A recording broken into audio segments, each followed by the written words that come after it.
Olá pessoal, sejam muito bem-vindos a mais um vídeo aqui do canal.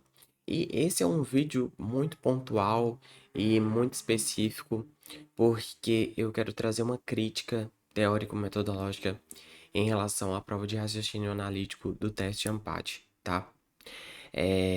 Vou contar para vocês por que que eu cheguei até aqui, por que que eu quero fazer essa crítica e eu acho importante que ela seja feita, e qual é o meu objetivo. Mas antes disso, se você está chegando aqui agora, meu nome é Igor Albert, eu ensino matemática, informática e raciocínio lógico para concursos especialmente. E se você não é inscrito no canal, inscreva-se. Isso é muito importante para mim. A gente tá quase com 1.000 inscritos e eu preciso muito da sua ajuda, beleza? Além disso, eu tô no Instagram no @prof.igoralbert, como você vê aí na tela. Se você ainda não me segue, também peço que você me siga, tá? O meu objetivo aqui é justamente trazer conteúdos para facilitar a sua vida, nas suas provas, nos seus concursos, que tenham essas disciplinas que eu trabalho, tá? Mas vamos lá. Eu costumo trabalhar com concursos, se você está chegando aqui agora, eu costumo trabalhar com concursos de nível médio, ou administrativos, concursos policiais, e essas disciplinas de noções de informática, de matemática, de raciocínio lógico. Algum tempo atrás, uma professora me convidou para trabalhar com o teste Ampad, né? Com as provas de raciocínio lógico quantitativo e de raciocínio analítico. E aí eu fui conhecer essa prova, conhecer esse teste, porque até então eu não conhecia. Mas eu confesso que eu me assustei com a prova de raciocínio analítico.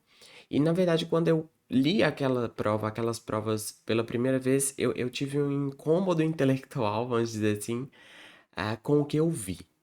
Por quê? Porque as teorias que eu estava acostumado a trabalhar, que eu estava acostumado a ver, elas não davam conta de responder aquela prova, tá? E aí, o professor, ele é uma pessoa que, por natureza, por definição, ele está acostumado a saber que ele não sabe tudo, né? E a gente vai buscar cursos, a gente vai buscar conteúdos, a gente vai buscar livros que supram as necessidades. Então, eu falei, não, ok, provavelmente tem partes da teoria que eu desconheço, e então eu preciso me aprofundar nelas para conseguir trazer um conteúdo interessante para o pessoal que vai prestar a prova do teste Ampad, né? Inclusive, a gente está elaborando alguns simulados e em breve devem estar disponíveis também. Ah, mas o que acontece? Eu busquei as referências, inclusive referências da própria ementa da disciplina de raciocínio analítico do teste Ampad, e a minha conclusão é de que as teorias propostas, as grandes teorias aí da lógica que eu vou comentar nesse vídeo, inclusive, elas não sustentam a prova de raciocínio analítico em grande medida. Não estou falando que a prova 100% seja problemática, mas eu estou falando de em torno de 30, 40% da prova do teste Ampad de raciocínio analítico, ela tem problemas teóricos, ela tem problemas metodológicos no meu ponto de vista, e é isso que eu vou apresentar aqui nesse vídeo, tá? Inclusive, já te convido, se você vai concordar, se você não vai concordar, deixa aqui nos comentários e a gente vai discutindo, tá? Então, se eu vou fazer uma crítica teórica, é claro que eu preciso apresentar um pouco da teoria que sustenta, em tese, né, essa prova. E é isso que eu vou mostrar aqui para vocês, para depois a gente ver algumas questões da prova de raciocínio analítico e comentá-las, tá? Então, vamos lá. Vamos começar, se você possivelmente não viu ou não conhece ainda a ementa da prova de raciocínio analítico e a bibliografia, eu estou gravando esse vídeo aqui em 2023, junho de 2023, então essa é a versão atual que está lá no site. Claro que com o tempo pode mudar. Então vamos dar uma olhada nessa ementa e nessa bibliografia. Bem, aqui eles chamam de lista de objetos de conhecimento. Essa lista de objetos de conhecimento ela contempla 4 pontos, né? Os 3 primeiros eles estão falando sempre de argumentos, de argumentação, de argumentos, de falhas argumentativas. Então, argumentação, estrutura de argumentação, pragmática e expansão de argumentos, falhas argumentativas. E aí o quarto ponto, que eu acho menos problemático e, na verdade, as questões que giram em torno desse tópico aqui, elas são questões bastante interessantes, que é ética em pesquisa e metodologia científica, que nada mais é do que resoluções de conselhos de pesquisa. Então aqui tem menos probabilidade de ter problema mesmo. Os problemas que eu vou apresentar aqui estão mais referentes aos três primeiros pontos lá, tá? Que são, de fato, a parte de argumentação, que cobre uma grande parte da prova. E quais são as bibliografias que essa prova recomenda pra gente, que a banca recomenda pra gente? Vamos dar uma olhada. Bem, aqui a gente tem esse livro que eu acabei adquirindo, não conhecia, um livro excelente, tá? Que é do professor Alaor Café Alves, da USP. Um livro de lógica, pensamento formal e argumentação. Esse livro aqui ele vai trazer muito forte essa questão da lógica formal, mas além disso também vai fazer um paralelo com a teoria da argumentação. Vou apresentar essas duas grandes teorias aqui hoje, é claro, em linhas gerais, para a gente ter uma base para discutir as questões que eu também vou comentar. E aí algumas outras obras sobre o texto argumentativo, a força das palavras, dizer e argumentar, que essas aqui já parecem, eu confesso que essas outras eu não consegui ter acesso, né? Essas aqui são documentos mais específicos, mas essas aqui são textos muito voltados para a área de línguas, de linguagens, tá? Então não são tanto textos voltados para a lógica formal, nem para a teoria da argumentação. Alguns aqui falam da argumentação e com certeza citam um dos trabalhos que eu vou trazer aqui hoje, que é o Tratado da Argumentação, tá? Então essa aqui é a bibliografia sugerida. Então, pela bibliografia sugerida e pela ementa que a gente viu, a gente espera que essa prova ela parta de alguma das, ou de ambas, ou de uma mistura de ambas. Que, por si só, veja que já fica um pouco nebuloso sobre o que a gente vai tratar aqui. A gente vai tratar de lógica formal, a gente vai tratar de teoria da argumentação, a gente vai tratar de uma combinação de ambas, que é problemática. Vamos ver o que as questões nos reservam. Mas antes disso, vamos dar uma olhada sobre o que é a lógica formal, o que é a teoria da argumentação, e aí a minha argumentação vai ser de que essas duas teorias elas não sustentam a prova, tá? Em alguma medida. Tô falando de questões problemáticas, não tô falando de 100% da prova, mas tô falando de 30, 40% da prova, tá? Então vamos lá, dar uma olhada nisso.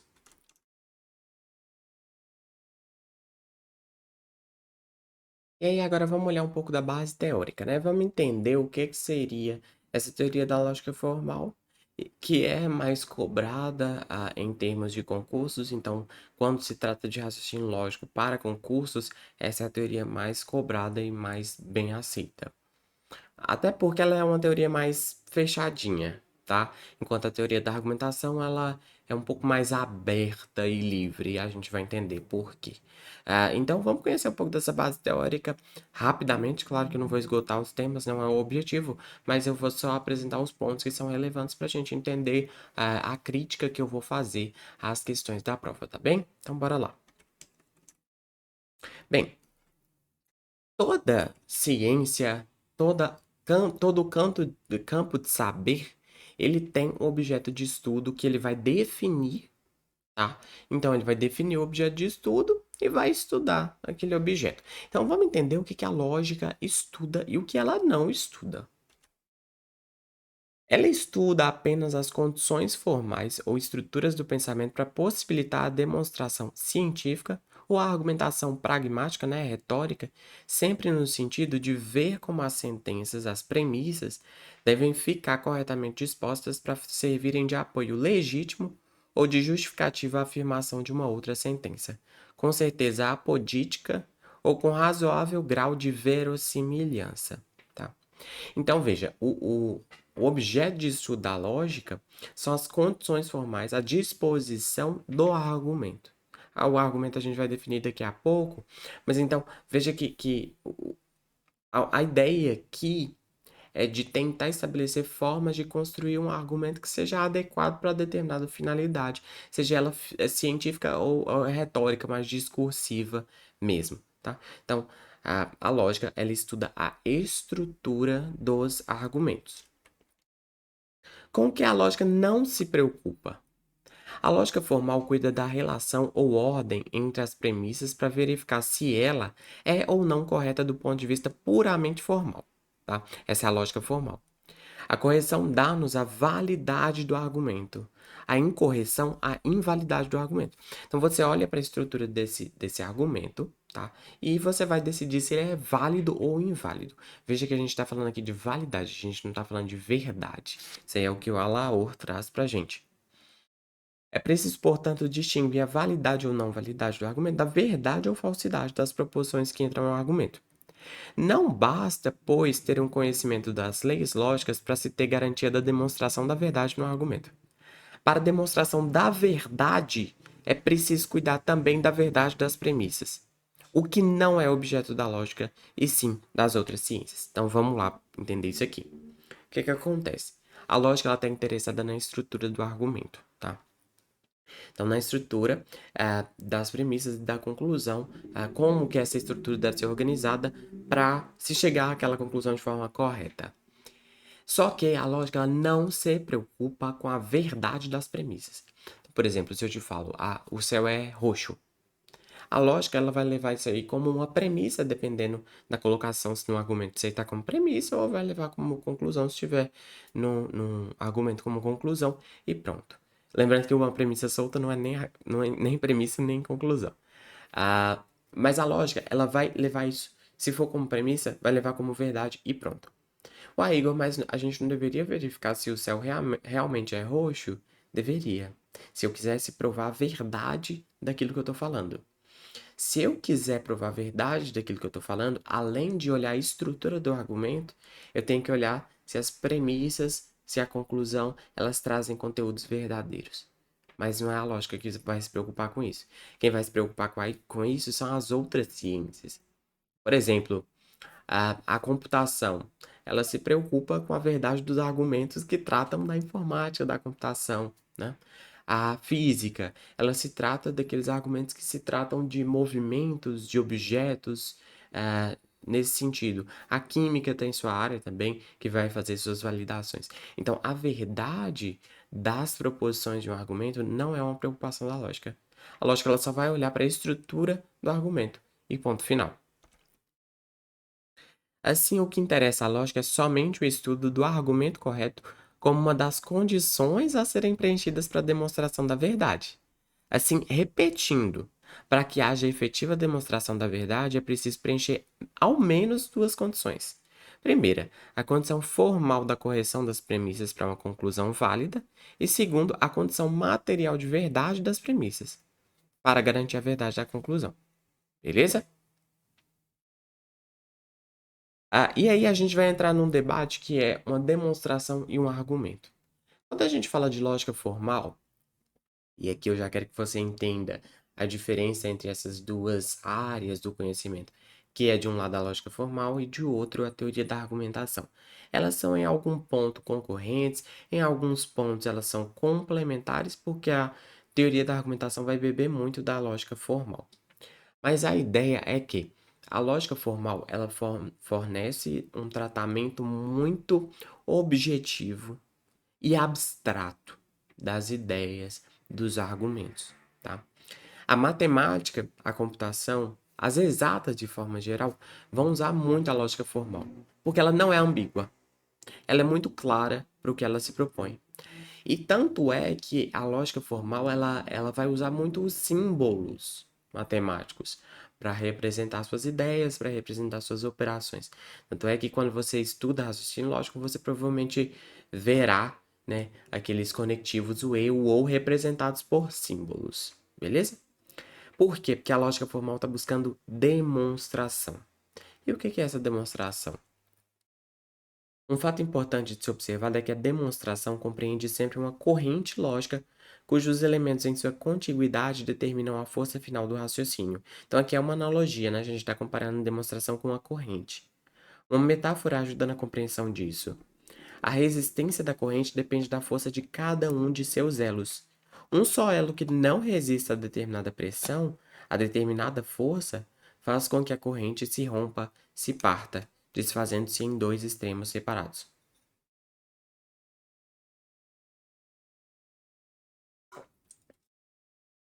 O raciocínio demonstrativo é dessa natureza. Ele todo se desfaz porque um só de seus elementos não resistiu.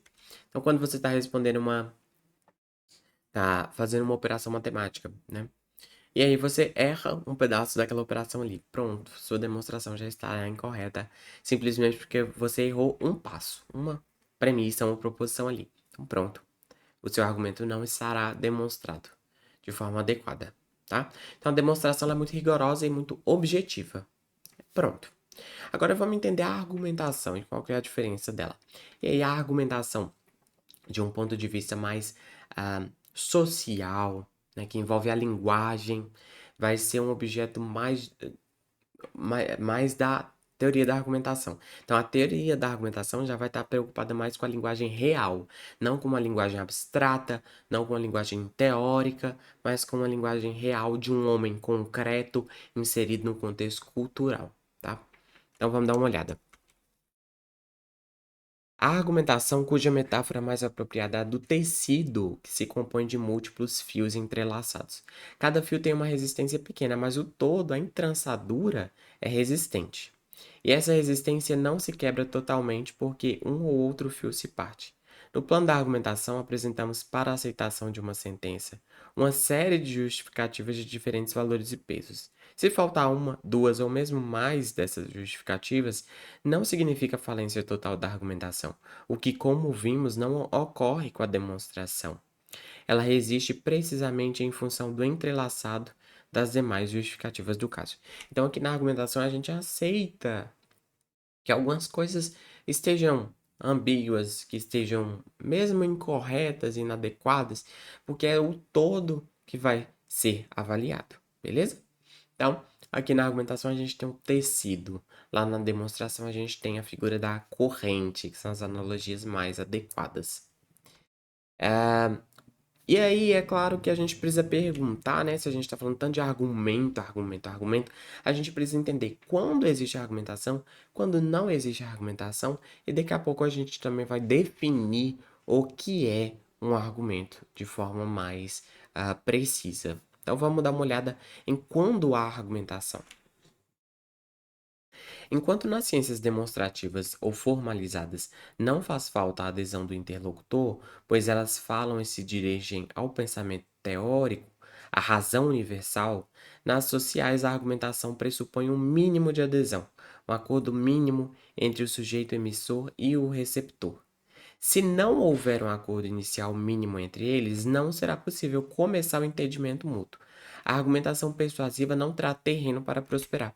Então, quando eu e você começamos a argumentar, eu preciso que a gente tenha um entendimento mínimo das coisas. Se não, por exemplo, da própria linguagem, dos próprios temas que vão ser discutidos, a gente precisa ter uma, a, a gente precisa ter um acordo mínimo de o que vai ser discutido, pelo menos. Mas também a gente vai precisar ter um desacordo. Porque se a gente não tiver um desacordo, não faz sentido a gente argumentar. É isso que o próximo texto vai falar. Evidentemente, também é preciso haver um desacordo mínimo em relação à tese defendida. Caso contrário, não haveria as condições para persuasão. Não haveria necessidade de argumentação. Sobre o necessário ou evidente, não se argumenta.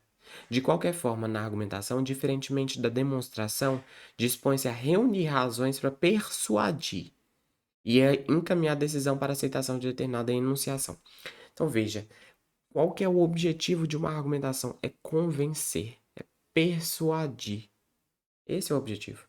Se eu não tenho uma divergência com você sobre a qual eu quero que você aceite uma conclusão que eu tenho para trazer, eu não vou argumentar com você, tá? E veja, reflita aí no seu cotidiano, no seu dia. Quantas vezes que você usou argumentos no seu dia? Será que um WhatsApp que você mandou ali era um argumento? Será que uma música que você escutou era um argumento? Porque é um texto também. É um argumento? Será que uma reportagem que você leu era um argumento? Vamos pensar nisso enquanto a gente vai definindo isso melhor. Os jornais, revistas e livros de história apresentam com fartura asserções, embora a tendência seja para conter relativamente poucos argumentos. Jornais, revistas, poemas, músicas, mensagens de textos, posts de redes sociais raramente vão trazer argumentos, tá? Por quê? Porque raramente esses textos vão estar tentando nos convencer de algo. Pensa, por exemplo, em uma notícia. Uma notícia, ela está te trazendo alguma informação, algum fato que em certa medida se propõe ao objetivo, tá? Então, aconteceu isso dessa forma, ponto final. A sequência de fatos foi essa. O aumento dos impostos foi esse. A ação do governo foi essa. É uma narração. O narrador, ele não está tentando te convencer de nada, pelo menos de forma explícita, tá? Ele, claro, tem os vieses dele, que qualquer pessoa tem, e ele vai narrar os fatos sempre do ponto de vista dele ou que ele conhece. Ninguém pode narrar algo de um ponto de vista que não é o seu, né? Então, existem vários tipos de texto, existem vários tipos de funções da linguagem, mas a argumentação ela não é um tipo de texto, um tipo de linguagem muito presente no nosso cotidiano. Porque a argumentação ela está objetivando convencer alguém de algo, sobre algo em que não haja uma clara ah, aceitação.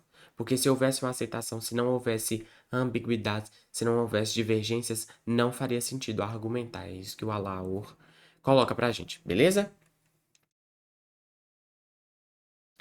O objetivo de toda argumentação é provocar ou aumentar a adesão dos espíritos às teses que se apresentam a seu assentimento. Aqui já é o texto tratado da argumentação, tá?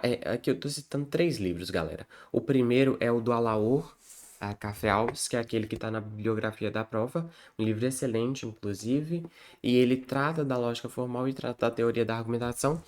E ele cita 2 livros que também são muito clássicos. O primeiro deles é Introdução à Lógica do Irving Cobb, que eu citei alguns trechos aqui, inclusive o anterior é dele, e esse aqui que é o Tratado da Argumentação, que é um dos livros seminais quando se fala de teoria da argumentação.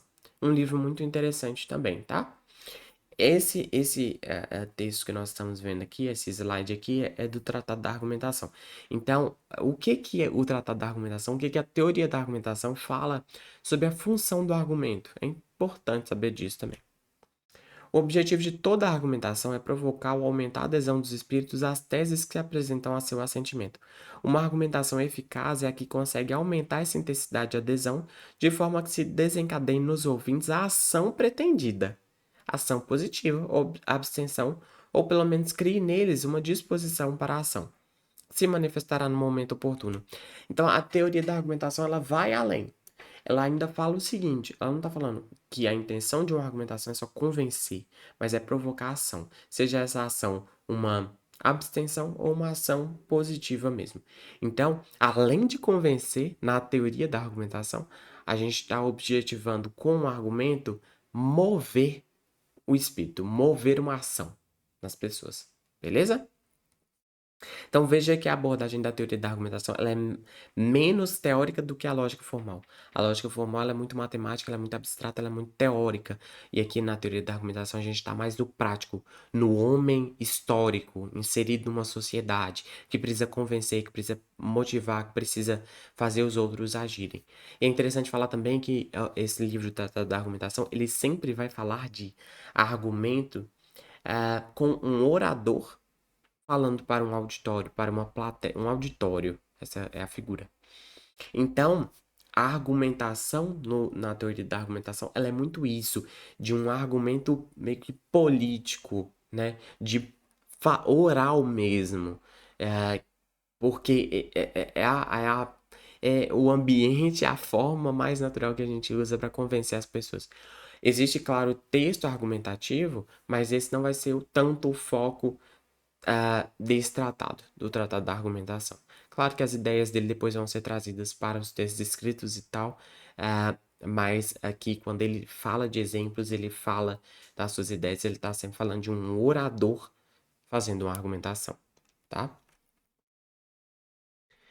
E aí o Irving Kopp traz também 2 pontos muito importantes, que é o seguinte: as proposições são verdadeiras ou falsas, e nisto diferem das perguntas, ordens e exclamações. Isso aqui na lógica formal, né? Nenhuma proposição tomada em si mesma isoladamente é uma premissa ou uma conclusão. Então veja que a lógica formal é muito fechada. Ela fala as coisas são verdadeiras ou falsas. E a gente sabe que no dia a dia, no cotidiano, na vida real, as coisas não são verdadeiras ou falsas. As coisas podem ser muito verdadeiras, podem ser muito falsas, mas entre isso, esses dois polos aí, existem muitas nuances também. E é isso que o Tratado da Argumentação e a teoria da argumentação vão trazer pra gente, dessa linguagem mais ambígua, dessas possibilidades, dessas nuances, dessas coisas que não são zero ou um, que não são absolutas, tá? Só que o Irving Cobb, ele traz uma definição aqui para a lógica formal de o que é um argumento, e essa definição ela também acaba sendo adotada na teoria da argumentação, tá? Então é importantíssimo, porque a crítica que eu vou trazer aqui, ela vai girar em torno dessa definição, que é o que é um argumento. Vamos observar. Um argumento é qualquer grupo de proposições, tal que se afirme ser uma delas derivada das outras, as quais são consideradas provas evidentes da verdade da primeira, tá? Na teoria da argumentação, a gente não vai estar falando de verdade, a gente vai estar falando de verossimilhança. É importante a gente também observar esse ponto. Na teoria da argumentação, a gente não vai ter verdade, a gente vai ter verossimilhança. Um argumento não é uma simples coleção de proposições, visto que tem uma estrutura. Na descrição dessa estrutura são usualmente empregados os termos premissa e conclusão. A conclusão de um argumento é aquela proposição que se afirma com base nas proposições, e essas outras proposições que baseiam a conclusão, essas aí são as premissas, beleza? Então, o argumento é um grupo de proposições. Raramente você tem um argumento que é uma frase só, uma sentença só. Isso dificilmente vai acontecer. Pensa, quando você está querendo convencer alguém de algo, você fala uma frase só? Não, normalmente tem gente que fala, né, por meia hora, 50 minutos, para tentar convencer alguém de algo. Então, o argumento ele é composto por premissas, que é aquilo que você está tomando como verdade, e por fim, uma conclusão, que é aquilo que você conclui a partir das premissas. Essa é a ideia, tá? E aí a gente precisa ver, né? Porque seguinte, na lógica formal a gente tem essa lógica mais teórica, mais abstrata, mais fechadinha, mais redondinha, só tem verdadeiro e falso, então é muito tranquila de trabalhar. Mas quando a gente vai para a argumentação real, para o orador falando, a gente tem que tomar cuidado com algumas coisas, sobretudo em relação à linguagem, porque a linguagem natural ela é muito ambígua, ela é muito diversa, ela é muito divergente. O que eu falo, da forma como eu falo, que eu gostaria que você compreendesse, não necessariamente é a forma como você compreende o que eu estou falando. Então, todas essas preocupações precisam ser tratadas pela teoria da argumentação, e aí a gente chega em algumas limitações dela também.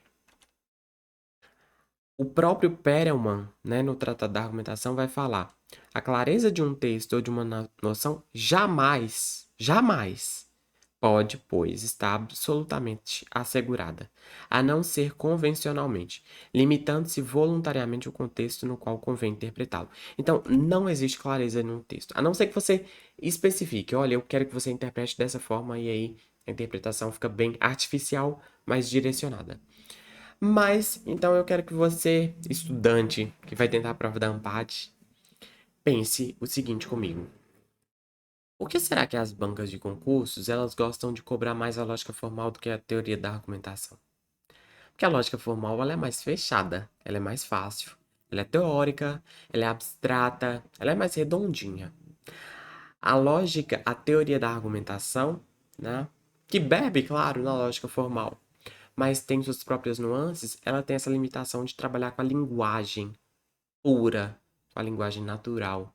E essa linguagem, ela, olha que frase forte, ela jamais pode ter a clareza do texto assegurada. Então, se a gente não consegue ter uma clareza no sentido de um texto, é muito difícil você construir uma prova em cima disso. Já fica com essa pulga atrás da orelha, porque ela vai te atacar daqui a pouquinho.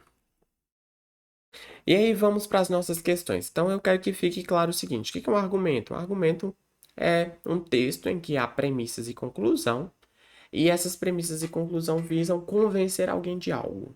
Tá? Esse é o argumento. Se não existe premissas e conclusão, não existe argumento. E o argumento está sempre orientado a convencer alguém. Na lógica formal, esse argumento ele tem que ser completo. Então, a partir das premissas, você tem que chegar na conclusão e ponto final. Na teoria da argumentação, não. A gente tem coisas verossímeis, né? Ou seja, as minhas premissas, a minha conclusão, elas têm que ser parecidas com a verdade. Não necessariamente que elas têm que ser verdade, por quê? Porque quando você está conversando, quando você está lendo, quando você está interagindo com alguém, você não vai ficar toda hora verificando se as coisas estão sendo 100% verdades. Mas você tem noções e a partir dessas noções você vai vendo se aquele argumento ali faz sentido ou não.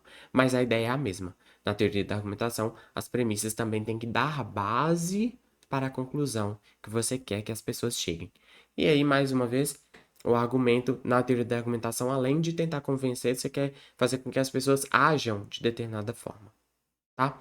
É isso que eu quero que vocês entendam para a gente olhar agora para as questões da prova Ampad. E por quê? Que essas questões, elas não cabem nessas duas teorias que eu trouxe aqui hoje. Vamos entender juntos.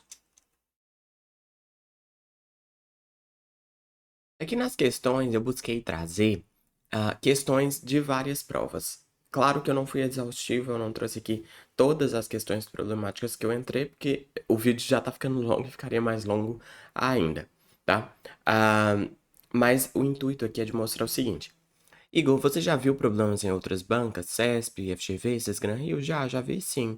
E claro, é normal ter erros nas provas. O problema da Ampad, e é por isso que eu estou fazendo esse vídeo, é porque os erros são sistemáticos. Ou seja, os erros acontecem sempre. E eu não estou falando de uma questão por prova, eu estou falando de 3, 4, 5 questões por prova. O que é muita coisa numa prova de 12 questões, né?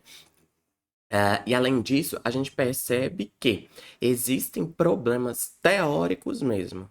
Então, problemas no conteúdo das questões. Se a gente olha com o olho da bibliografia proposta, que é o olho da lógica formal e da teoria da argumentação. Às vezes eu tenho a impressão de que essa prova é uma prova de português, de língua portuguesa. Às vezes eu tenho a impressão de que é uma prova extremamente técnica de gestão escolar. Às vezes eu tenho a impressão de que é uma prova realmente de argumentação. Então, é muito confuso. É muito confuso. Se eu fosse um candidato, eu não saberia nem o que estudar, tá? E aí a gente encontra, inclusive, no mercado vários problemas relacionados a isso, porque a disciplina de raciocínio analítico tem professor de português que ensina, tem engenheiro que ensina, tem cientista que ensina, porque não tem clareza de método e de teoria base para sustentar essa prova. E o que eu quero mostrar também é que essas duas teorias que eu mostrei, né, a teoria da lógica formal e a teoria da argumentação, elas não dão conta de sustentar as questões da prova. Vamos dar uma olhada?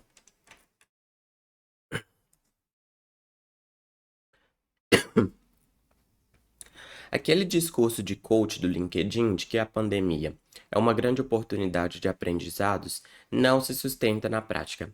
Particularmente, a única coisa que aprendi após um workshop intensivo com minha pessoa é que eu preferia ter continuado burra. Sejam dados os seguintes exemplos e comparações com a estrutura de argumentação do texto base acima. E aí, antes de comentar a questão, eu quero te relembrar, né? O que é um argumento?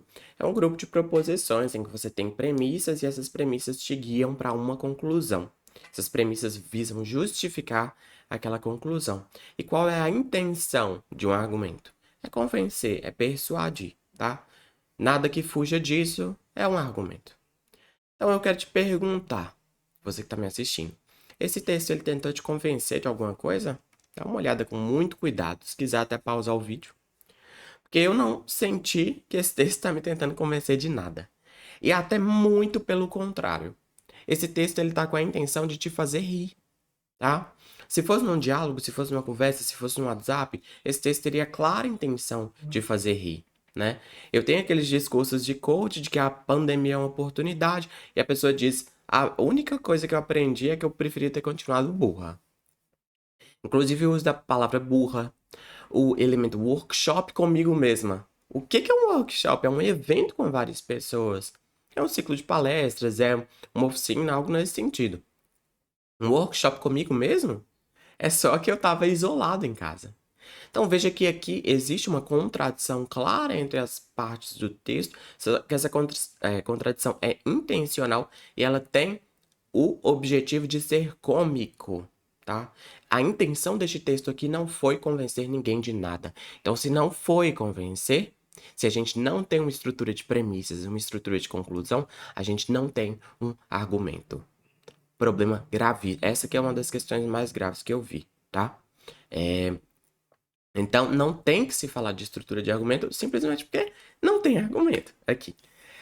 E aí eu quero te mostrar as alternativas e as assertivas que ele faz para comparar a estrutura de argumentação. Então, vamos fingir que existe um argumento aqui e eu quero comentar alguns pontos. Olha essa segunda aqui. Há grandes oportunidades de aprendizado na pandemia, porém eu não sou um bom exemplo nesse sentido. Tal qual no texto base, temos aqui um contraste na segunda sentença. Contudo, o contraste não é explícito no texto base. A gente tem contrastes no texto base, né? A gente está falando a gente está falando do discurso dos coaches, e aí eu estou particularizando para falar que eu aprendi alguma coisa, só que eu aprendi que eu tinha que ter não aprendido nada, que eu preferia ter continuado burra, né? Nas palavras aí da escritora, provavelmente. Então a gente tem um contraste, mas esse contraste está sendo levado em conta pela banca para construir a argumentação? Eu não sei, tá?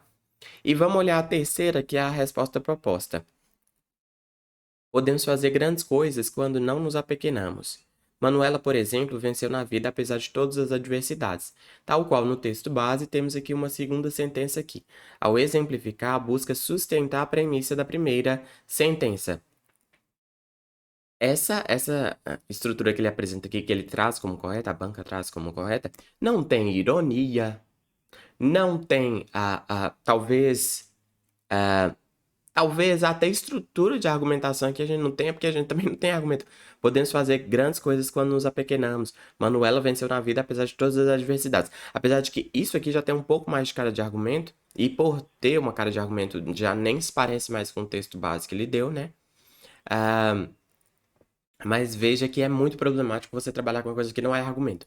Porque eu estou olhando aqui com o olho do lógico ou com o olho do teórico da argumentação, só que essas duas teorias, elas não se propõem a responder esse tipo de pergunta, simplesmente porque isso aqui não é um argumento, que é o objeto desses dois campos de conhecimento, beleza?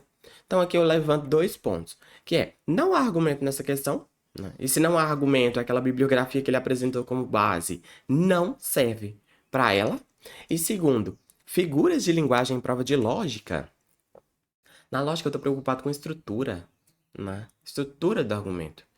Se eu tivesse me preocupando com nuances da linguagem, com o uso da linguagem, com a linguagem em seus diversos contextos, é uma preocupação da língua portuguesa, é uma preocupação do campo das letras. Essa prova aqui é uma prova de lógica, é uma prova de teoria da argumentação ou uma prova de letras? Porque quem vai tentar essa prova aqui é uma pessoa que vai tentar um mestrado em administração. Por que essa pessoa tem que conhecer tantas teorias e tem que se aprofundar tanto na área de letras? Eu não sei, tá? Se você sabe, se você discorda de mim, deixa aqui nos comentários pra gente discutir, tá? Vamos para a próxima questão. Certo país criou uma lei específica que acabou denominada Lei da Igualdade de Gênero no trabalho.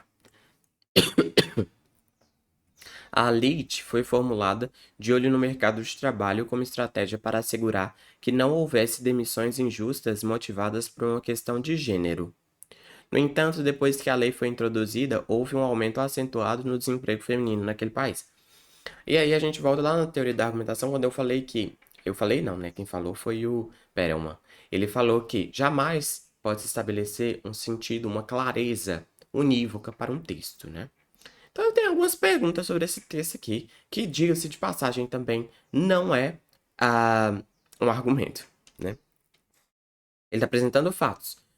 Um país criou essa lei, a lei foi formulada para aquela finalidade, só que depois que a lei foi introduzida, houve aquele negócio. Então, o que eu estou fazendo é uma sequência de fatos. Eu estou narrando. Quem narra não está tentando convencer a prioristicamente, tá? Ele está só apresentando fatos ou coisas que ele acredita, não sei.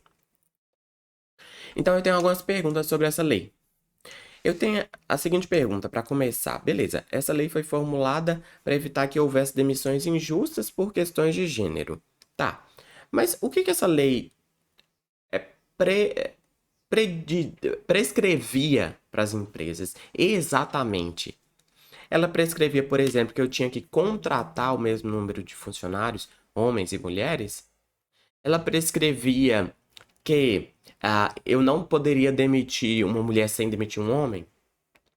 Eu tenho outra pergunta também. Ele falou que a taxa de desemprego feminino cresceu, né, depois dessa lei. O que é considerado como desemprego naquele país? Ele fala de certo país. Desemprego é o número de pessoas que está tentando buscar emprego, mas que não tem? Ou é uma contabilização geral de pessoas que não trabalham fora de casa, por exemplo? Porque se, por exemplo, houve um aumento do desemprego feminino no país, e eu considero o desemprego só como uma taxa de um número de mulheres que não trabalham fora de casa, então eu tô considerando que, eu posso considerar, posso supor que, de repente as mulheres daquele país falaram, nós não queremos mais trabalhar fora, nós queremos ficar em casa, tá? É uma hipótese possível. Eu não sei de qual país que eu tô falando, não sei de qual lei que eu tô falando. E aí, de fato, esse fato não deixaria de ser uma contradição ali na lei. Porque a contradição é que, após a lei, o número de mulheres desempregadas ficou maior. Então, vamos ver o que ele pede. Qual das alternativas a seguir, se verdadeira, neutraliza ou soluciona a aparente incoerência no texto acima? Então, veja que existem várias possibilidades, né? Um número significativo de mulheres acabou decidindo não exercer atividade remunerada, ou seja, abstiveram-se de trabalhar no mercado formal. Se isso acontecesse, o número de desempregadas não seria alto se eu tivesse definindo o desemprego como o número de pessoas que não trabalham, né? Porque eu acho que no Brasil, por exemplo, o desemprego é quem não trabalha, mas está procurando emprego. Mas assim, veja, nós estamos entrando numa discussão aqui mais legal do que lógica. Na verdade, não tem nada de lógico aqui. Simplesmente porque também não tem argumento. E se não tem argumento, aquela bibliografia também não serve. Então, eu estou discutindo aqui coisas hipotéticas sobre o que eu acho que pode ser uma interpretação jurídica, uma interpretação do direito da questão. Eu te pergunto mais uma vez, eu estou resolvendo uma prova de português, eu estou resolvendo uma prova de lógica, eu estou resolvendo uma prova de teoria da argumentação, eu estou resolvendo uma prova de direito? Eu não sei. Não está claro para mim. E veja, se o número de mulheres que não quer trabalhar aumentou, o número de desempregadas também vai aumentar. Isso aqui não vai ser uma contradição. Vamos ver a alternativa B, que foi apresentada como correta pela banca, né? Várias empresas passaram a recrutar menos mulheres após a LIGT, para não terem de lidar com questões de discriminação de gênero no trabalho.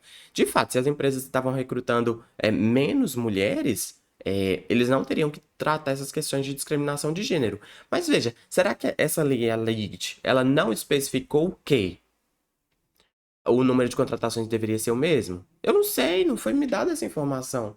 Eu tô trabalhando aqui com coisas que eu acho. E aí, entre o que eu acho e o que a pessoa dessa banca acha, o dela vai prevalecer. Só que o dela não se sustenta tanto na interpretação, tanto quanto o meu ponto de vista. Simplesmente porque nós não temos elementos suficientes para interpretar isso aqui, essa situação. Que é uma situação mais jurídica, mais política, mais social do que lógica. Mais uma questão problemática. É... Alternativa C. Muitas empresas demitiram homens e mulheres antes da entrada em vigor da LIT, visando evitar as penalidades da nova legislação. Se as empresas tivessem demitido homens e mulheres, o número de desemprego feminino também cresceria. Ah, Igor, mas o dia é masculino também. Cresceria, mas ele no texto não falou nada sobre desemprego masculino. Entendeu? Então, veja, por essa questão não trazer clareza, e talvez nem seja possível de acordo com Perelman, eu não consegui responder essa pergunta, porque tem tanta alternativa possível. Então, aqui os problemas que eu apresento primeiro que o texto não é um argumento. Se não é um argumento, aquela bibliografia proposta, ela não dá conta de responder. Ela não se interessa em responder essa pergunta. Primeiro problema. Segundo, qual o conteúdo dessa lei? Não sei. E se eu não sei, se não tem clareza, se não sei o que é desemprego nesse país, o que o IBGE desse país fala que é desemprego? Não sei. Se eu também não sei essas informações, não tem como eu responder e existem várias respostas possíveis. Então, essa foi a segunda que eu separei aqui para hoje. Próxima. Essa também é bastante grave, tá? O derretimento do permafrost, devido a emissões de carbono, tem revelado segredos curiosos e perigosos, segundo uma cientista conhecida. Recentemente, um grupo de pastores nômades foi acometido por uma doença misteriosa. Depois de muitos boatos da morte de uma criança e de mais de 2,5 mil renas, identificou-se causa, antraz, presente em uma carcaça de rena de 75 anos atrás. Destaca. Ainda há muitas incógnitas sobre o derretimento do permafrost. Será que, para além dos efeitos negativos, existe algum aspecto positivo no derretimento do Ártico? Poderia, por exemplo, começar a crescer mais árvores, uma vegetação mais verde, sequestrando carbono e oferecendo novas pastagens aos animais? As iniciativas tomadas pela comunidade internacional terão um impacto substancial sobre o Ártico. Precisamos manter o máximo de permafrost possível, defende a pesquisadora. O fato é que nossas emissões não podem continuar como estão hoje. O Ártico depende disso e nós dependemos do Ártico, completa a cientista. As três partes em negrito desempenham quais funções respectivamente no argumento acima. E aí, pela terceira vez aqui hoje eu vou te fazer a pergunta. Isso aqui, caro espectador, é um argumento? Isso aqui tentou te convencer de alguma coisa? Isso aqui é só uma notícia que está trazendo fatos e opinião e a pesquisa de uma cientista, né? Talvez, e aí sim, o artigo científico, ele é muito baseado na lógica, na teoria da argumentação. E ele tem que argumentar. O artigo científico é, por excelência, um argumento, né? O artigo que essa cientista publicou lá na revista Nature, né, na revista de ciências dela, é um argumento. Essa reportagem, essa notícia sobre a pesquisa dela, não é um argumento. Só estou narrando fatos, apresentando a pesquisadora, apresentando o ponto de vista dela. Eu não estou nem tentando fazer com que o espectador aqui seja convencido da pesquisa dela. Porque eu não estou apresentando a pesquisa dela como um todo, ipsis literis, com metodologia, com proposta, com referências, com base literária e com a conclusão que ela tirou, entende? Só estou noticiando, apresentando fatos ou pontos de vista. Não se fala de argumento aqui. Não se tem argumento aqui. Se não se tem argumento, como que eu vou utilizar as duas teorias da bibliografia para responder isso aqui? Não tem como, né? E aí, aí chega no ápice, né? Que é o seguinte: eles estão falando que o terceiro ponto em negrito aqui é uma conclusão. Gente, o que é uma conclusão? É uma conclusão que parte das premissas. Então, vamos fingir que isso aqui seja um argumento, tá? Vamos fingir para tentar raciocinar. Se fosse uma conclusão, essa conclusão ela seria derivada do que vem antes, do que são as premissas, né? Então, as premissas por si só têm que justificar aquela conclusão. A conclusão dessa cientista foi: o fato é que nossas emissões não podem continuar como estão hoje. O Ártico depende disso, e nós dependemos do Ártico. Por que nossas emissões não podem continuar como estão hoje? Porque as premissas que eu tenho nesse argumento são: o derretimento do permafrost pode causar doenças, tá? Por exemplo, através de carcaças de muitos anos atrás. Existem possibilidades de haver pontos positivos nesse derretimento do permafrost. A partir dessas duas premissas, você consegue concluir que as emissões não podem continuar como estão hoje? Eu não consigo. Eu não consigo. É provável que essa cientista tenha feito uma publicação científica e ela justifica essa opinião no artigo científico. Numa reportagem de revista que é voltada para o público geral e não para a comunidade científica, é natural que ela não teça o comentário de forma geral, que ela mostre os experimentos, as referências dela de forma abrangente, né? Então essa conclusão dela não se sustenta nesse argumento aqui. Isso aqui não pode ser uma conclusão porque as premissas não dão base para concluir isso aqui. Outro ponto. O Ártico depende disso, de a gente controlar nossas emissões. Por quê? Se eu usar o meu conhecimento de geografia, né, de outras áreas do saber, e fizer uma inferência de que, de fato, o aquecimento global tem uma influência no derretimento das geleiras, blá, blá, blá, blá, blá, blá, sim, eu consigo chegar nessa conclusão. Mas, gente, mais uma vez, por favor, vocês precisam compreender isso. A lógica, ela não está preocupada em avaliar esse tipo de coisa. Ela só está preocupada com a estrutura do argumento. A teoria da argumentação é praticamente a mesma coisa. tá? Então, não, isso aqui não é um argumento, não tem como, não tem conclusão nenhuma aqui, não tem premissas. É problemática também essa questão. Muito, muito, muito, muito. Isso aqui é notícia de jornal. Uma notícia de jornal raramente vai apresentar argumentos, beleza? Ok, vamos para essa aqui. Eu confesso que eu arrepiei. Eu arrepiei nessa questão. Seja dado o seguinte diálogo no WhatsApp. Eu nem vou ler o restante. Gente, um diálogo de WhatsApp, uma conversa que você tem com seu amigo, com seu pai, com sua mãe, seu namorado, seu namorado, é um argumento. Quando vocês estão discutindo algum ponto, há quem vai comprar, quem vai fazer as compras hoje. Pode até ser um argumento. Agora, as conversas do dia a dia. Ah, você comprou, eu vou comprar. Não é argumento, gente. Eu não tô tentando convencer ninguém de nada. E aí, por que que essa questão, por que que esse texto tá aqui na prova de lógica? Não faz sentido. Às vezes eu tenho a impressão de que quem está elaborando essa prova são linguistas. Não tem problema nenhum. Só que o ponto de vista da linguagem é analisar a estrutura, a língua, como essa língua é usada, quais as nuances dessa língua, as funções da linguagem, as figuras de linguagem. O linguista é que tem que se preocupar com isso. Nós, lógicos ou teóricos da argumentação, não. A gente está trabalhando com argumentos. A gente está preocupado em como convencer, tá? Então, esse texto aqui ele não cabe. Gente, pega essa questão e joga lá na prova de português. Beleza? E aí vai falar dos pressupostos. Veja que essa questão ela é tão grave que traz uma linguagem aqui, ó. Já tô no caixa. Aquela linguagem bem de WhatsApp mesmo, né? Uma linguagem imprecisa. Então, mais uma vez, essa questão aqui é uma questão de língua. Essa questão aqui não é uma questão de lógica. E aí, o candidato que pagou caro na prova, que pagou curso caro para estudar, vem aqui e acha uma questão de português no meio da prova de lógica, muito difícil. Ah, mas tá falando de pressupostos implícitos e explícitos. Gente, mas se eu for olhar, eu tenho que olhar com o olho da teoria da argumentação, da teoria da lógica. E a teoria da lógica não se preocupa com textos que não sejam argumentos. Entende? Problemática questão, essa questão aqui é de fevereiro de 2022. Já é de outra prova, tá? E aí eu pergunto, além de tudo isso, qual a finalidade de uma questão dessa para uma pessoa que vai fazer um mestrado em administração? Essa pessoa, assim, se fosse uma questão de metodologia científica, se fosse uma questão voltada para administração com argumento da área de administração, a gente até entenderia. Mas assim, uma conversa de WhatsApp, numa prova de argumentação, complicado, complicado, difícil. Questão 12.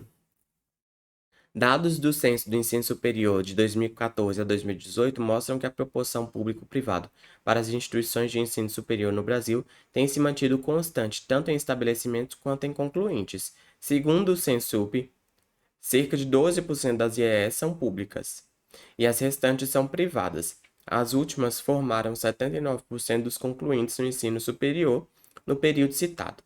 Em contrapartida, conforme a INCITES, ferramenta internacional de avaliação de produção científica, dentre as 100 IES brasileiras que mais publicaram artigos científicos entre 2014 e 2018, há 17 privadas e 83 públicas.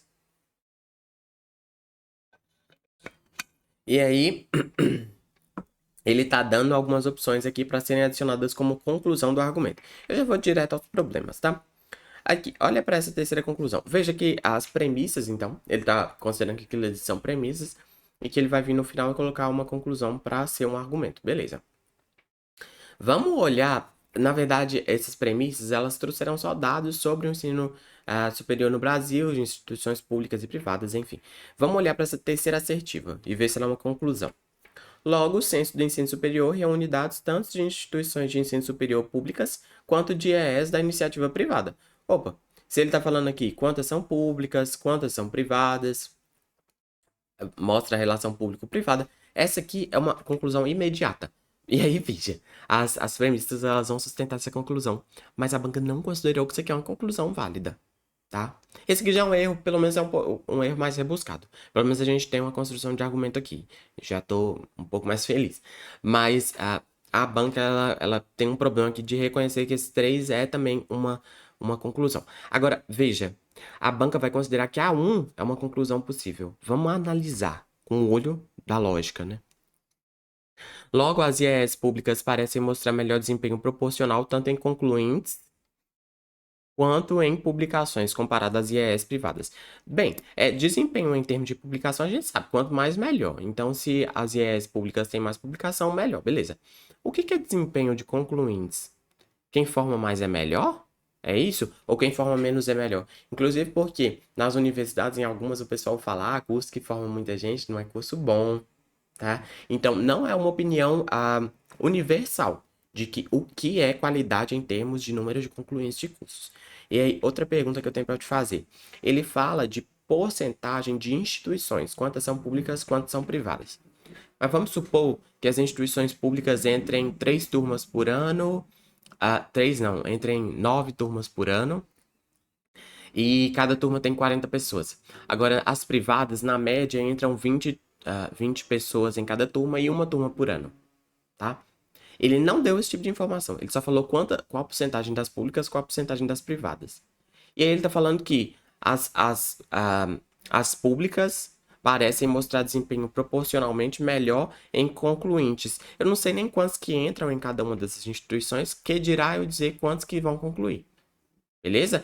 Ele não trouxe uma visão muito importante que é qual a porcentagem de entrantes em cada uma dessas instituições, porque aí sim eu conseguiria talvez fazer uma avaliação mais correta. Mas o único dado que ele trouxe foi qual a porcentagem de instituições que são públicas e qual a porcentagem dos concluintes. Ele não disse quantos que estão entrando nas públicas, quantas pessoas que estão entrando nas privadas. Então, sem isso, essa conclusão aqui eu não consigo ter. Veja que eu estou buscando deduções, deduções. Eu teria que saber de ciências, de educação para responder essa pergunta. Não sei se eu estou numa prova de português, não sei se eu estou numa prova de lógica, não sei se eu estou numa prova de biologia, que era a questão lá da permafrost, não sei se eu estou numa questão de educação, não sei, gente. Eu confesso que eu fico perdido. Mas pelo menos o erro aqui, ele foi mais menos óbvio, né? Pelo menos a gente tem um argumento aqui. Para finalizar, essa é a última que eu vou trazer aqui. Esse vídeo já está imenso, né? O fato da prova de novembro de 2022. O fato de estarmos com o calendário acadêmico atrasado em 8 meses em nossa universidade é um grande problema em termos de preenchimento de vagas. Se um aluno passou na Universidade Alfa e na nossa instituição, ele se matricula naquela em que suas aulas começaram primeiro.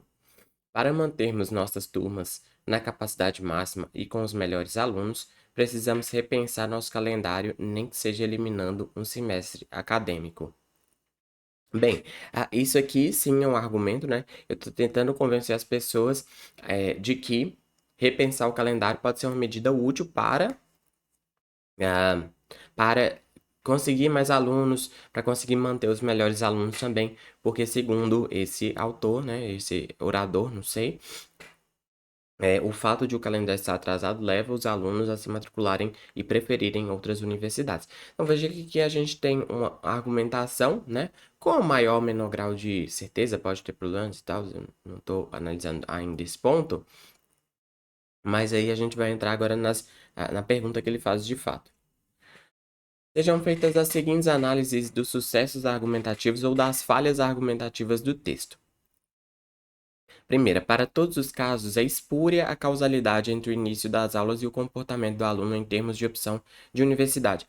E aqui veja um problema grave também, que é o seguinte: eu estou analisando se o ponto que foi trazido pelo argumentador ali, ele é verdadeiro ou não. O que a lógica nos falou lá atrás? Essa não é uma preocupação da lógica, essa é uma preocupação das outras ciências. Então, para avaliar esse tipo de coisa, e aí, mesmo problema de algumas questões anteriores, né, que eu tinha que avaliar o que está sendo dito e não a estrutura da argumentação, eu deveria, de fato, fazer uma mensuração, talvez uma pesquisa estatística, né, para avaliar se o início das aulas realmente tem alguma relação com a opção de universidade. Porque o orador falou que tem. Eu tenho como verificar isso? Não. Por quê? Porque eu não tenho pesquisa nenhuma que embase isso aqui, para mim. Entende? Não tem como eu avaliar isso aqui para falar que existe causalidade ou não existe causalidade. A estatística, ela busca estudar isso. Então, eu precisaria de um estudo estatístico para fazer esse tipo de afirmação. Veja que eu não estou analisando a estrutura do argumento, mas eu estou analisando a verdade das proposições que estão nele. Isso não é uma preocupação nem da teoria da argumentação, nem da lógica. Mais especialmente, não é uma preocupação da lógica formal, tá? Ops. Para qualquer caso, é legítima a causalidade entre repensar calendário acadêmico de um lado e ocupar o máximo de vagas com os melhores alunos. E mais uma vez eu precisaria de dados estatísticos para responder essa pergunta. E aí eu não sei se eu estou numa prova de português, se eu estou numa prova de lógica, se eu estou numa prova de argumentação, se eu estou numa prova de ciência, se eu estou numa prova de estatística, se eu estou numa prova de metodologia científica. Essa confusão que eu estou buscando também criticar aqui nesse vídeo. É possível a causalidade entre eliminar um semestre acadêmico e conseguir normalizar o calendário acadêmico, desde que isso também envolva outras medidas, como, por exemplo, redução no período de recesso acadêmico. E aí ele está falando que essa terceira é a correta, né? Que as outras são incorretas. Beleza, mas veja que essa parte, por exemplo, de redução no período de recesso acadêmico, da onde que ele tirou essa informação? Porque do texto não foi, né? Para manter nossas turmas na capacidade máxima com os melhores alunos, precisamos repensar nosso calendário, nem que seja eliminando um semestre. Não foi falado nada de redução de recesso acadêmico. Não, ele está considerando isso correto porque o autor dessa questão tem mais informações do que eu, aluno que estou respondendo a prova. Se tem, deveria estar aqui. Então, tá vendo? Mais um ponto de que essa prova precisa ser repensada, porque exige dados, exige fatos, e às vezes a opinião do autor da questão se confunde com a verdade esperada que o aluno marque. Então, isso é muito, muito, muito problemático mesmo, tá bom? Então, o argumento parece correto e adequado. Não há ilegitimidade entre as premissas e talvez legitimidade nem seja um papel da lógica avaliar. É necessário conhecimento sobre gestão escolar para a prova? Se fosse, deveria estar explicitado lá na bibliografia básica, lá na ementa da disciplina. E não estava, né? Então, mais um ponto aqui. Então, galera, mais uma vez, a prova de raciocínio analítico é 100% problemática? Não. Tem questões que não tratam de argumentação, que tratam, por exemplo, de algumas normas. Tem questões de metodologia científica, que não tá em nenhuma parte lá do edital, mas são questões interessantes também. Questões boas e que eu acho que agregam para uma pessoa que vai fazer mestrado. Mas essas questões de argumentação, elas são muito problemáticas e dependem muito de um consenso entre quem está respondendo e quem está elaborando. E esse consenso ele não existe e jamais existirá, segundo o próprio Perelman, né? Só se a gente restringisse muito a forma de interpretar, mas por vezes as questões elas pedem inclusive coisas que vão além do texto, conhecimentos que vão além do texto e não se restringem a avaliar a estrutura dos argumentos, mas sim o conteúdo das proposições dos argumentos, tá? E outras questões aqui a gente viu que nem trazem argumentos para serem debatidos e que por isso, na minha opinião, eles nem deveriam estar na prova de raciocínio analítico. Então, agora eu vou apresentar algumas sugestões à banca, para a gente já está quase finalizando o vídeo também. Então, qual é a minha opinião? Quais sugestões que eu gostaria de deixar aqui? Além de criticar, eu acho que é importante a gente deixar algum tipo de sugestão, né, no intuito de tentar melhorar a prova.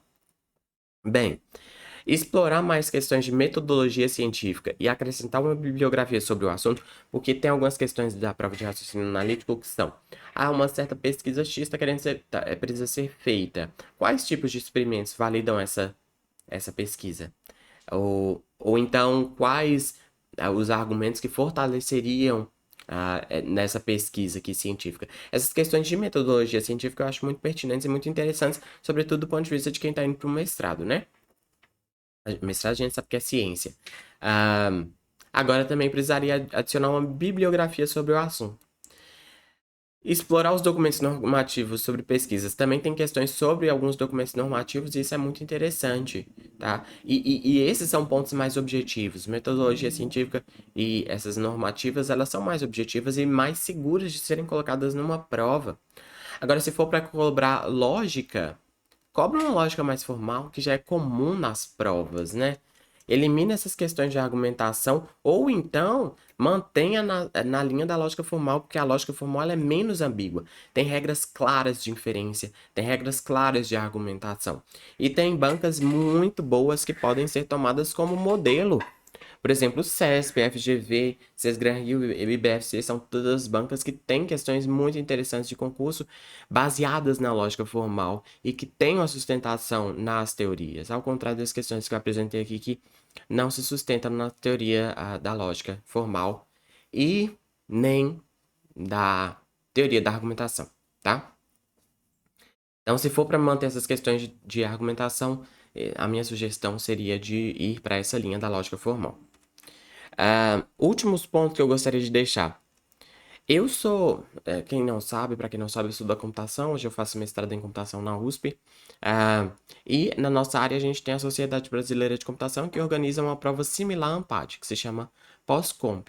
Só que o Pós-Comp é uma prova que tem muitas diferenças em relação à ANPAD. Por exemplo, para começo de conversa, é uma prova aberta. As provas antigas estão todas disponibilizadas no site.